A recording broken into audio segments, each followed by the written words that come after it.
Iran fires on civilian vessels in international waters. Yes, the U.S. Navy Fifth Fleet reported Wednesday that an Iranian naval corvette opened fire on a civilian ship, an oil tanker, off the coast of Oman in international waters before evacuating the scene once U.S. troops had arrived.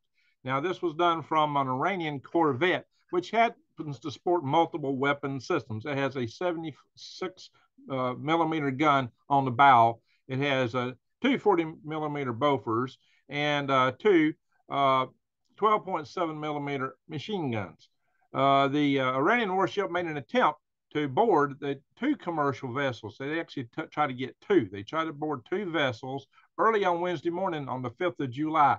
According to a naval announcement, Iranian personnel fired numerous shots while attempting to board the civilian commercial oil tanker, the Richmond Voyager. The two attempted seizures were met by the USS McFall, DDG-74, an Arleigh Burke-class destroyer, as well as surveillance tools such as an MQ-9 Reaper drone and the Navy's big P-8A Poseidon Maritime Patrol aircraft, which happened to film the attack. And I'm going to show you these craft here in a little bit at the end of this video, toward the end of this video. So around 1 in the morning local time, the Iranian Navy made the first attempt to capture the Marshall Islands flag tanker, the TFR Moss. After McFall arrived, the Iranian Navy ship departed, according to the Fifth Fleet. 3 hours later, they try again. A different Iranian Navy ship made an attempt to intercept the Bahamas flagged Richmond Voyager. The Iranian Navy attempted to approach the Voyager. They actually did approach it. They tried to board it. It was in international seas more than 20 miles off the coast of Muscat, Oman. Again, the Iranians fled when the USS McFall showed up. I'm going to show you some of these articles on this. So, guys, what is Iran trying to do? Are they trying to actually start a war? Actually, Iran has seized 5 tankers in the last 2 years. And I think they still have 3 in custody. They've seized Greek tankers and various other tankers that tend to be flagged to different countries. And they're usually on the way to Houston, which has the capability to refine all this crude oil and make good petroleum products from it. Some of the best refineries are in the Houston area, also southern Louisiana. The big port is there in Houston. So I'm going to share some articles with you guys here. I'm going to share a video. I'm going to show you this. I'm going to show you this attack. That's what we're going to look at first. So I'm going to just play snippets of this since this is another YouTube channel. But all the video is actually U.S. Navy video taken from the Poseidon, as I mentioned.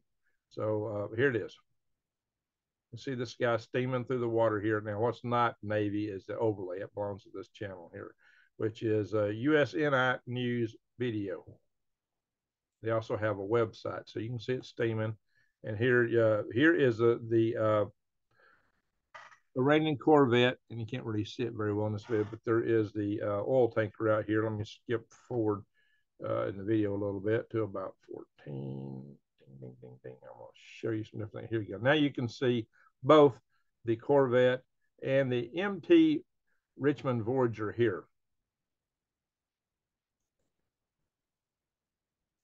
We're going to skip forward just a little bit more, and I'm going to show you them firing upon it. I'm going to give you a better shot of the Voyager first. Here we go.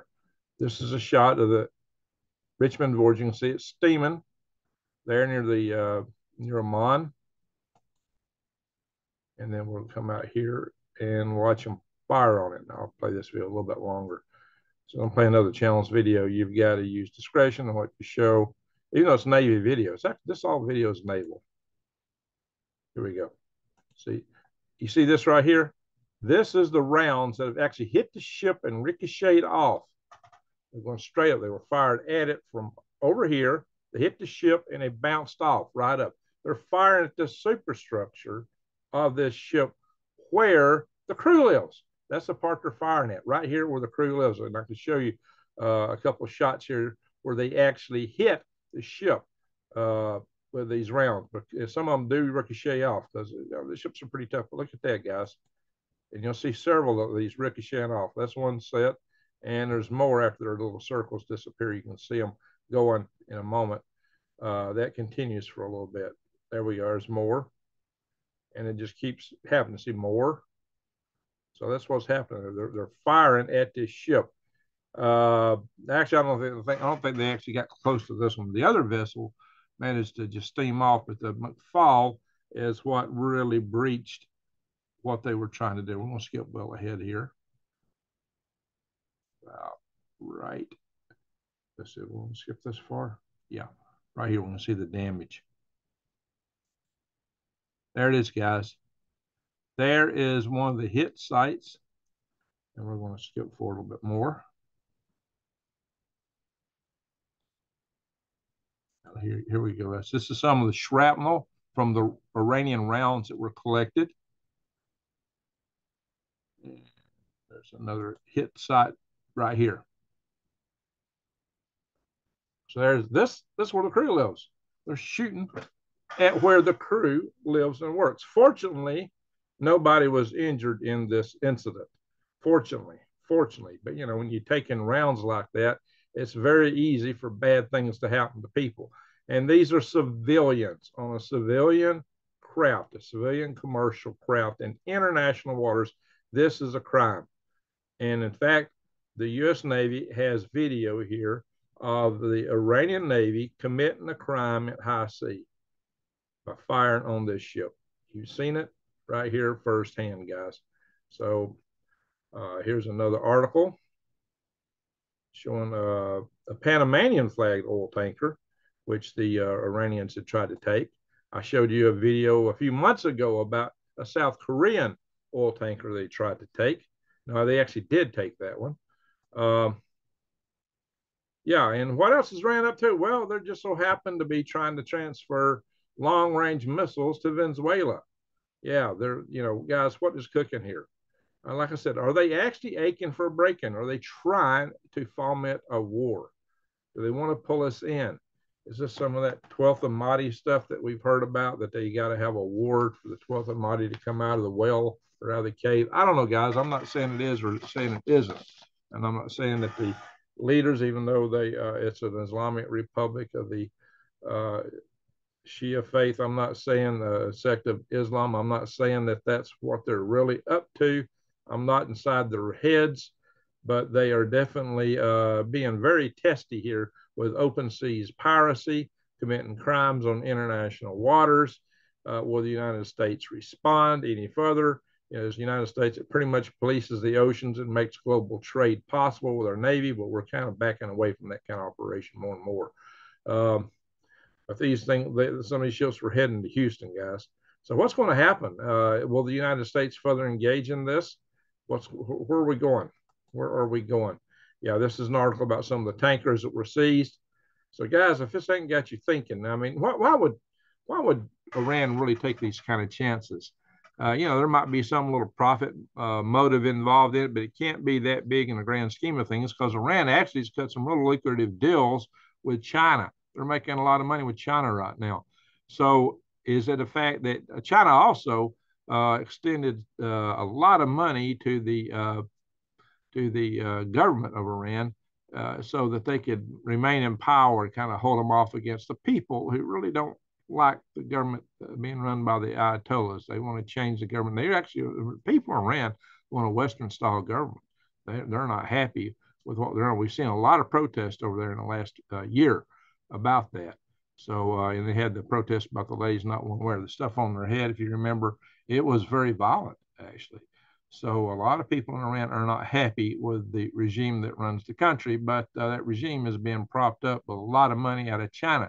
So does that mean they got to do China's bidding? Is this part of a ploy to distract America and maybe get us engaged somewhere else to give China more leeway to strike Taiwan? I don't know, guys, or to do more mayhem in the South China Sea.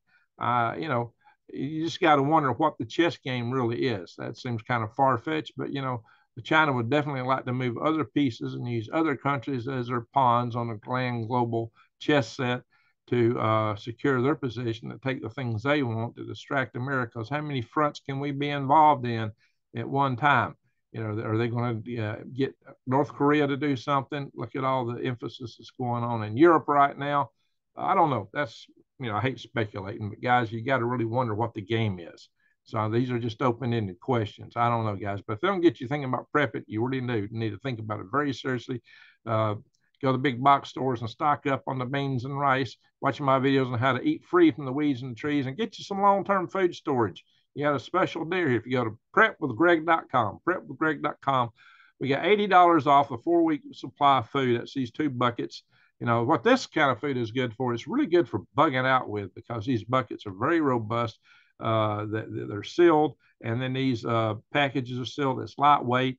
It lasts 25 years. You get 2,000 calories a day, unlike some of the competitors when they claim a day's food is 800 calories. That's a starvation ration. But this is something to keep you going, guys, and you can bury it. You can bug out with it, with these packs. You can throw these little packs in your backpack. They carry real easily. All right, but let's look at these craft here. This is the USS McFall. This is a destroyer. It's a pretty decent ship. Check it out, guys. This is the one that went after the corvette, the Iranian corvette. So let's go back. And we'll look over here at, this is the General Atomics MQ-9 Reaper drone. This guy can carry AIM-9s and a few other missiles. It's got a missile on it right here. So these things can look, surveil. They got a side aperture radar, and they can take direct action. They can fire upon an asset if so needed. That is a battle drone. And here is the Poseidon P-8. P-8 Poseidon. It's a Boeing aircraft. That is a large intelligence aircraft. As you can see, you know, if you see this coming at you, and if you see this guy coming at you, and you know that there's this guy is also armed with, well, where did it go? I just lost the Reaper. The Grim Reaper is aptly named. This is just the idea of a general corvette. Corvette's a small battleship, basically, a small warship. This is a corvette, almost as big as a destroyer, but not maybe quite. This one got a helicopter deck on. They come in various sizes and shapes for different militaries. But this is the INS Komodo, the Indian Navy, this one is. So the Indians got them. So, yeah, that's what your corvettes typically like. So they had a pretty serious ship going after that. And then, you know, a lot of times they send a lot of smaller ships. You know, that gives you an idea of what was in play today, yesterday. Maybe today. There may be some more stuff coming out, guys. So, you know, they tried it twice yesterday. That's a crazy thing. So there's a lot of stuff going on, my friends. Keep your eyes wide open, head on a swivel, because it's coming at us from every direction. So what's happening is the Russians and China are aligning a whole lot of nations along with them. And they're doing it against the West, economically, militarily. And so they can take the things they want to take. They might just play a serious global game of chess against us. The other thing is, with all the nations are lining up in BRICS, and like, you know, 130 nations, I don't know, it's crazy number of nations. This is giving them more clout in the UN. China may dominate the UN in the very near future. So I don't have to do another video talking about that, not too long from now. But the United States better wake up. We better wake up how we handle our foreign policy. We need to be more appealing to other countries rather than always just trying to thumb our nose at them and squash them. We need to find better ways to collaborate with the global South, because we're losing our backyard. We've got China going in to South America, the Caribbean Ocean, Central, you know, they're getting all over in this hemisphere, and we're not doing a good job of it. So there's a lot of things that we need to pay attention to that we're not doing worth a hoot. So more things to ponder. But for us, the bottom line is, yeah, there are things we can do. You can go to freedomrestorationfoundation.org and go into the Action Center page and call your Congress critters and tell them to do something. Otherwise, get ready, prep. That, you know, to prep. Eyes wide open, head on a swivel. Greg out.